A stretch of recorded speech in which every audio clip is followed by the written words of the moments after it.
क्या होगा अगर king of hello Lucifer, morning star, doctor strange और शक्तिमान के बीच में फाइट हो जाए तो कौन जीतेगा? और इन दिनों में से सबसे पावरफुल कैरेक्टर कौन है? Master of mistake arts doctor strange, king of hello Lucifer, morning star या इंडियन सुपर हीरो शक्तिमान? तो ये वीडियो बहुत ही इंटरेस्टिंग होने वाली है, इसलिए इसे बिल्कुल भी स्किप मत करना और एंड तक जरूर देखना ताकि तुम कुछ भी मिस ना करो। तो शक्तिमान, लूसीफर और डॉक्टर स्ट्रेंज तीनों अपनी सुपर पावरफुल और सुपर डिस्ट्रक्टिव स्ट्रेंथ की वजह से मोस्ट पावरफुल कैरेक्टर्स में से एक है और बहुत ही कम ऐसे कैरेक्टर्स हैं जो एक्चुअली उन्हें हरा पाए। तो सबसे पहले बात करते हैं शक्तिमान वर्सेस डॉक्टर स्ट्रेंज की और जानने की कोशिश करते हैं कि इन दोनों में से ज्यादा पावरफुल कौन है। बात करें, देखने को मिला था और ये पहली सुपर हीरो सीरीज थी जो पूरे भारत में फेमस हुई थी। बात करें शक्तिमान, सुखी थे पर सदियां बीती और 3 युग बीते और वही इंसान जो इतने टाइम से शांति और प्यार से रह रहे थे, उनके दिल में लालच और बुराई आने लगी। को कंट्रोल करना सिखाया और इन चक्रास को जागृत करके उसे बहुत सारी सुपर नेचुरल और मैजिकल पावर्स मिली और इन पावर्स पर पूरा कंट्रोल पाने के लिए उसने अपनी बॉडी को एक यज्ञ के दौरान यज्ञ की अग्नि में समर्पित कर दिया और डेथ की जगह उसे मिली सुपर नेचुरल और मैजिकल पावर्स और उसकी बॉडी 5 लाइफ एलिमेंट्स में ट्रांसफॉर्म हो गई, जिससे उसे इन 5 लाइफ एलिमेंट्स पर फुल कंट्रोल मिला और उसने पूरी दुनिया से लालच और बुराई को खत्म करने की प्रतिज्ञा ली। और उसके इसी काम को देखते हुए एक रिपोर्टर जिसका नाम गीता विश्वास था, उसने उसका नाम शक्तिमान रखा और बाद में हमें पता चलता है कि शक्तिमान एक्चुअली श्रीता थे और वो अपनी इस लाइफ में एक नॉर्मल फोटोग्राफर रिपोर्टर है जिसका नाम है पंडित गंगाधर विद्याधर मायाधर ओमकारनाथ शास्त्री। बात करें कुछ बेसिक पावर्स की तो शक्तिमान के पास superman strength, speed, stamina, durability, fly, energy projection, energy manipulation, element manipulation और इमॉर्टैलिटी जैसी पावर्स हैं। शक्तिमान अपनी बॉडी को 5 life element fire, air, earth, space और वाटर में ट्रांसफॉर्म कर सकता है और उसकी यही चीज उसे इमॉर्टल और अनडिफीजेबल बना देती है, क्योंकि अगर समहाउ कोई उसे मारकर उसकी पूरी बॉडी को भी डिस्ट्रॉय कर देता है फिर भी शक्तिमान नहीं मरेगा, बल्कि 5 लाइफ एलिमेंट्स उसकी बॉडी को दोबारा से रिवाइव कर लेंगे। और जब तक हमारे यूनिवर्स में फायर, एयर, अर्थ, स्पेस या वाटर में से कोई एक भी एलिमेंट है तब तक शक्तिमान को मार पाना ऑलमोस्ट इम्पॉसिबल है। और अगर शक्तिमान का कोई एनिमी शक्तिमान को मारना चाहता है तो पहले उसे पूरे यूनिवर्स से इन 5 लाइफ एलिमेंट्स को डिस्ट्रॉय करना होगा, या इन अदर वर्ड्स पूरे यूनिवर्स को, उसके बाद खुद की बॉडी को और उसके बाद शक्तिमान को। पर अगर एक भी लाइफ एलिमेंट बच गया तो शक्तिमान दोबारा से रिबॉर्न हो जाएगा। शक्तिमान लाइट की स्पीड से ट्रैवल कर सकता है, स्पेस में विदाउट ऑक्सीजन सांस ले सकता है, डायमेंशंस के बीच में ट्रैवल कर सकता है और सुपरमैन की तरह अपनी आंखों से लेजर लाइट भी छोड़ सकता है। और शक्तिमान की ये सब पावर्स उसे मार्वल और डीसी के बहुत सारे सुपर हीरो से कई गुना ज्यादा पावरफुल बना देती है। साथ ही शक्तिमान के पास कॉस्मिक अवेयरनेस भी है जिससे उसे अपने यूनिवर्स या मल्टीवर्स में क्या चल रहा है सब पता होता है। तो ये थी शक्तिमान की पावर्स और शक्तिमान की पावर्स को अच्छे से जान लेने के बाद अब बात कर लेते हैं डॉक्टर स्ट्रेंज की और जानने की कोशिश करते हैं कि आखिर ये डॉक्टर स्ट्रेंज कितना पावरफुल है। तो अपना डॉक्टर स्ट्रेंज मिस्टिक आर्ट्स का मास्टर है जो कि अपने आसपास की एनर्जी का यूज करता है स्पेल्स को कास्ट करने के लिए और वो इन स्पेल्स का यूज बहुत अटैक एंड डिफेंस पर्पसेस के लिए कर सकता है। और डॉक्टर स्ट्रेंज अपने इन्हीं स्पेल्स का यूज करके थैनोस और डोरमामू जैसे सुपर पावरफुल कैरेक्टर्स के साथ भी फाइट कर चुका है। इसके अलावा डॉक्टर स्ट्रेंज उड़ सकता है और अर्थ पर कहीं भी पोर्टल ओपन कर सकता है। इसके अलावा डॉक्टर स्ट्रेंज के पास टाइम स्टोन भी है जिससे वो फ्यूचर की सभी पॉसिबिलिटीज को देख सकते हैं, फ्यूचर को प्रेडिक्ट कर सकते हैं और टाइम ट्रैवल भी कर सकते हैं। हालांकि डॉक्टर स्ट्रेंज बहुत ही पावरफुल कैरेक्टर है पर वो पहले भी एक नॉर्मल ह्यूमन बीइंग ही था और अब भी एक नॉर्मल ह्यूमन बीइंग ही है जिसके पास कोई भी सुपर पावर्स नहीं है। साथ ही डॉक्टर स्ट्रेंज की बॉडी भी एक नॉर्मल ह्यूमन बीइंग की है और साथ ही उसे अपने स्पेल्स को कास्ट करने के लिए अपने हाथों को मूव करना पड़ता है जो कि उसकी सबसे बड़ी कमजोरी है। और सिंस डॉक्टर स्ट्रेंज के पास कोई भी सुपर पावर्स नहीं है इसलिए अगर कोई भी उसके हाथों को सिंपल रस्सियों से भी बांध दे जिससे वो अपने हाथों को मूव ना कर पाए तो वो सिंपल सी रस्सियों से भी नहीं छूट पाएगा। और अगर डॉक्टर स्ट्रेंज के ओपोनेंट के पास सुपर स्ट्रेंथ है और उसके ओपोनेंट का एक डायरेक्ट हिट सही से कनेक्ट होता है तो वो सिंगल हिट डॉक्टर स्ट्रेंज की जान ले सकता है। पर इन सब चीजों के बावजूद डॉक्टर स्ट्रेंज ने हर एक पॉइंट पे खुद को प्रूव किया है, चाहे इन्फिनिटी स्टोन्स की पावर्स को रोकना हो, डोरमामू से डील करनी हो या थैनोस से फाइट करनी हो, डॉक्टर स्ट्रेंज ने कभी भी किसी को भी निराश नहीं किया। इसके अलावा डॉक्टर स्ट्रेंज किसी को भी मिरर वर्ल्ड में डाल सकता है जहाँ पर होने वाली किसी भी चीज का रियल वर्ल्ड पर कोई भी असर नहीं होता और यहाँ पर हर एक चीज डॉक्टर स्ट्रेंज के कंट्रोल में होती है। और अगर तुम्हें वांडा की तरह मैजिक या रियलिटी मैनिपुलेशन नहीं आता तो तुम कभी भी मिरर वर्ल्ड से बाहर नहीं निकल सकते। साथ ही डॉक्टर स्ट्रेंज किसी भी इवेंट की हर एक पॉसिबिलिटीज को देख के बेस्ट रास्ता चुन सकते हैं जैसा उन्होंने इन्फिनिटी वॉर में चुना था ताकि वो अपनी विन को कंफर्म कर सके। और इन्हीं सब चीजों की वजह से बहुत ही कम ऐसे कैरेक्टर्स हैं जो एक्चुअली डॉक्टर स्ट्रेंज को हरा पाए हैं। तो ये थी डॉक्टर स्ट्रेंज की पावर्स और डॉक्टर स्ट्रेंज और शक्तिमान की पावर्स को अच्छे से जान लेने के बाद अब बात कर लेते हैं फाइट कंपैरिजन की और जानने की कोशिश करते हैं कि इन दोनों में से ज्यादा पावरफुल कौन है और फाइट होने पर कौन जीतेगा। तो डॉक्टर स्ट्रेंज बहुत ही पावरफुल कैरेक्टर है जो कि थैनोस और डोरमामू जैसे सुपर पावरफुल कैरेक्टर्स के साथ भी फाइट कर चुका है, पर पावर्स के मामले में शक्तिमान डॉक्टर स्ट्रेंज से कई गुना ज्यादा पावरफुल है और डॉक्टर स्ट्रेंज कभी भी शक्तिमान की पावर्स को मैच नहीं कर सकता। डॉक्टर स्ट्रेंज अर्थ पर कहीं भी पोर्टल ओपन करके एक ही सेकंड में वहां पहुंच सकता है, पर शक्तिमान डायमेंशंस के बीच में ट्रैवल कर सकता है और लाइट की स्पीड से भी मूव कर सकता है। इसलिए वो डॉक्टर स्ट्रेंज को पोर्टल के अंदर जाने से पहले ही रोक कर उसे बाहर फेंक सकता है। डॉक्टर स्ट्रेंज अपने मैजिकल स्पेल से शक्तिमान पर अटैक करेगा, पर डॉक्टर स्ट्रेंज के किसी भी अटैक का शक्तिमान पर कोई भी असर नहीं होगा। पर चलो मान लेते हैं कि डॉक्टर स्ट्रेंज अपने मैजिकल स्पेल से अपनी फुल स्ट्रेंथ का यूज करके एक सुपर पावरफुल अटैक करता है, जिससे शक्तिमान की बॉडी पूरी तरह से डिस्ट्रॉय हो जाती है। फिर भी शक्तिमान नहीं मरेगा, बल्कि 5 लाइफ एलिमेंट्स फिर से उसको रिवाइव कर लेंगे। और जब तक 5 लाइफ एलिमेंट्स में से एक एलिमेंट भी शक्तिमान के आसपास अवेलेबल है, शक्तिमान को मार पाना इम्पॉसिबल है। दूसरी तरफ डॉक्टर स्ट्रेंज पावरफुल तो बहुत है, पर फिर भी वो एक नॉर्मल ह्यूमन बीइंग है जिसके पास कोई भी सुपर पावर्स नहीं है, और वो शक्तिमान के एक नॉर्मल पंच तक को सर्वाइव नहीं कर पाएगा। और सिंस शक्तिमान लाइट की स्पीड से मूव कर सकता है और डॉक्टर स्ट्रेंज के पास कोई भी सुपर रिफ्लेक्सेस नहीं है, इसलिए ना ही वो शक्तिमान के अटैक को डॉज कर सकता है, ना ही उससे बच सकता है और ना ही उसे सर्वाइव कर सकता है। इसके अलावा क्योंकि डॉक्टर स्ट्रेंज एक नॉर्मल ह्यूमन बीइंग है, शक्तिमान लाइट की स्पीड से ट्रैवल करके उसे स्पेस में छोड़ सकता है जहां पर वो ठंड से मर जाएगा, समुद्र के बीच में छोड़ सकता है जहां पर वो डूब जाएगा, या रेल की पटरी पर भी रख सकता है। और शक्तिमान के पास ऐसे ही हजारों तरीके होंगे डॉक्टर स्ट्रेंज को मारने के लिए, पर शक्तिमान बुराई को मारता है ना कि बुरे लोगों को, इसलिए वो डॉक्टर स्ट्रेंज को समझाने या सिर्फ हराने की कोशिश करेगा, या सिंपली डॉक्टर स्ट्रेंज को एक वर्थी ओपोनेंट या खतरा तक कंसीडर ना करके उसे एक पंच मार के नॉकआउट करके वहां से चला जाएगा। और इस तरह से इन दी एंड डॉक्टर स्ट्रेंज ना ही शक्तिमान को मार सकता है और ना ही उसे हरा सकता है, जबकि शक्तिमान डॉक्टर स्ट्रेंज को मार भी सकता है और उसे हरा भी सकता है। इसलिए शक्तिमान इस फाइट का एक अल्टीमेट विनर होगा, और फाइट में चाहे जो भी हो, इन दी एंड जीतेगा शक्तिमान। तो बात कर लेते हैं शक्तिमान वर्सेस लूसीफर की, और जानने की कोशिश करते हैं कि इन दोनों में से ज्यादा पावरफुल कौन है।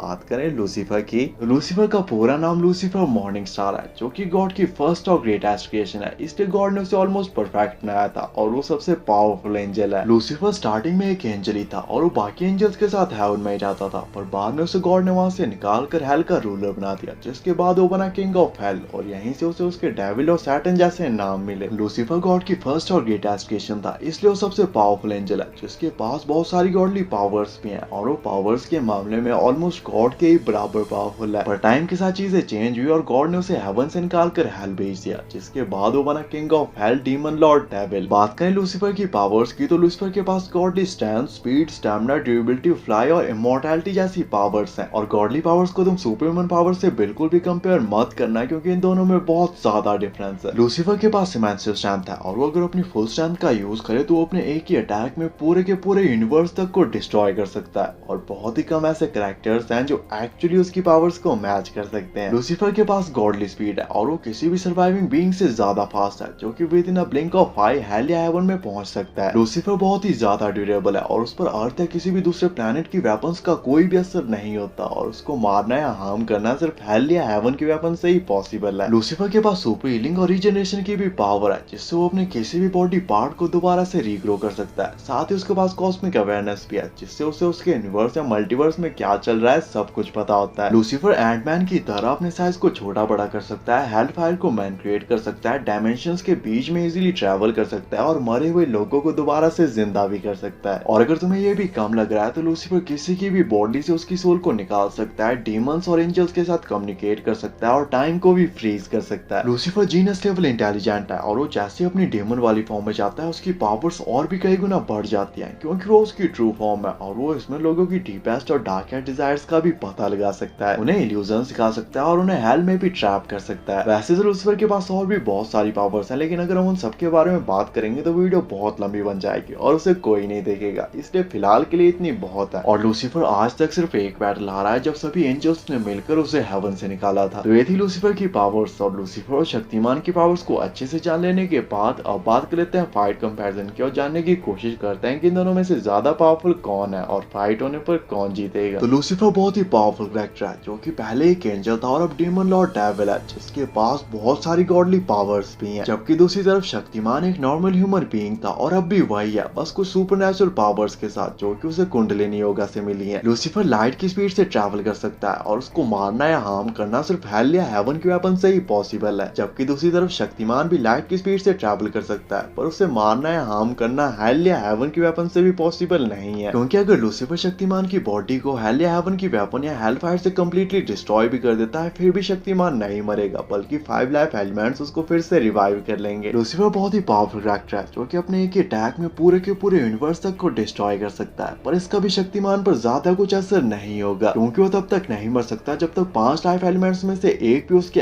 आसपास है और पांचों लाइफ एलिमेंट्स का यूनिवर्स से खत्म होना ऑलमोस्ट इम्पॉसिबल है। दूसरी तरफ लूसीफर इमॉर्टल तो है पर उसको मारना एक्चुअली हेल या हेवन के वेपन से पॉसिबल है। और क्योंकि शक्तिमान हमारा इंडिया का सुपर हीरो है इसलिए उसके लिए अपने गुरुओं या किसी देवता से हेल या हेवन के वेपन का जुगाड़ करना उतनी भी कोई बड़ी बात नहीं है। और शक्तिमान बुराई को खत्म करता है, बुरे लोगों को नहीं। इसलिए मोस्ट ऑफ द चांसेस है कि शक्तिमान लूसीफर को मारने की जगह उसके खिलाफ होल्ड बैक करके उसे समझाने या उसे हराने की कोशिश करेगा। जबकि दूसरी तरफ लूसीफर के लिए जीतना ही सब कुछ है और वो जीतने के लिए किसी भी हद तक जा सकता है। इन दोनों के पास ही एक दूसरे को मारने के लिए इनफ पावर्स नहीं है और ना ही ये दोनों कभी हार मानेंगे। इसलिए पॉसिबल है कि ये फाइट अगले हजारों सालों या इटर्निटी तक ऐसे ही चलती रहे। पर बात करें एंड रिजल्ट की तो पांचों लाइफ एलिमेंट्स का यूनिवर्स से गायब होना ऑलमोस्ट इम्पॉसिबल है। जबकि शक्तिमान को हेल या हेवन की वेपन मिल सकती है और शक्तिमान अपने गुरुओं या देवताओं की हेल्प से हेल या हेवन की वेपन ला सकता है। इसलिए एटलीस्ट मेरे हिसाब से इस फाइट के जीतने के चांसेस शक्तिमान के ज्यादा है, जिसमें संभव शक्तिमान हेल या हेवन की वेपन को अरेंज करके लूसीफर को हराकर इस फाइट का एक अल्टीमेट विनर बन सकता है। और एटलीस्ट मेरे हिसाब से ये फाइट बहुत ज्यादा लंबी चलेगी बट एंड में इस फाइट का विनर शक्तिमान ही होगा। बाकी आपके हिसाब से इस फाइट की और क्या पॉसिबिलिटीज हो सकती हैं और नेक्स्ट वीडियो किस टॉपिक पर बनाना चाहिए कमेंट करके जरूर बताना। ऐसी अमेजिंग वीडियोस के लिए चैनल को सब्सक्राइब कर देना एंड थैंक्स फॉर वॉचिंग।